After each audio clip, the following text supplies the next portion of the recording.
64 वर्ष की आदिवासी नेता द्रौपदी मुर्मू राष्ट्रपति पद की उम्मीदवार होंगी। वह झारखंड की पहली महिला राज्यपाल भी रह चुकी हैं। बता दें कि राष्ट्रपति चुनाव के लिए उम्मीदवार बनाए जाने वाली द्रौपदी मुर्मू ने कहा कि उन्हें विश्वास नहीं हो रहा।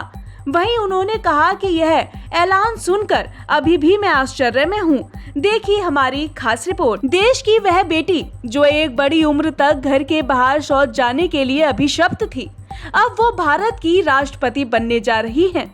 जो पढ़ना सिर्फ इसलिए चाहती थी कि परिवार के लिए रोटी कमा सके, जो बिना वेतन के शिक्षक के तौर पर काम कर रही थी। जानकारी के मुताबिक पढ़ने लिखने के बाद आदिवासी महिलाएं द्रौपदी मुर्मू से थोड़ा दूर हो गईं, तो वो खुद सबके घर जाकर खाने को दे कहकर बैठने लगी।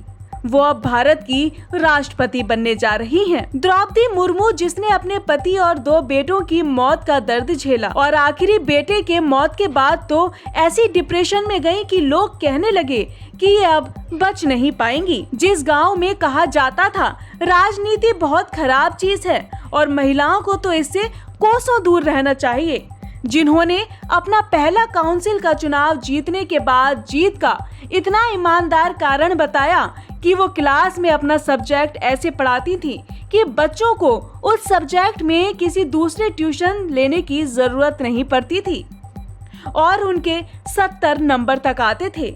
इसीलिए क्षेत्र के सारे लोग और सभी अभिभावक उन्हें बहुत लगाव करते थे। द्रौपदी मुर्मू ने अपनी बातों में मासूमियत को जिंदा रखते हुए अपनी सबसे बड़ी सफलता इस बात को माना कि राजनीति में आने के बाद मुझे वो औरतें भी पहचानने लगीं जो मुझे पहले कभी नहीं जानती थीं।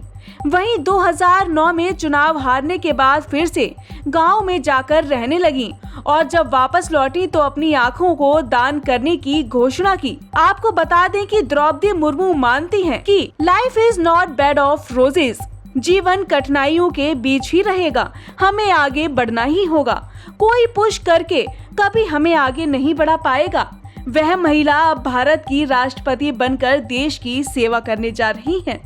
दशक से ठीक कपड़ों और खाने तक से दूर रहने वाले समुदाय को देश के सबसे बड़े भवन तक पहुंचाकर भारत ने विश्व को फिर से दिखा दिया है कि यहाँ रंग, जाति, भाषा, वेश, धर्म व संप्रदाय का कोई भेद नहीं चलता। Bureau report, live UP news 24।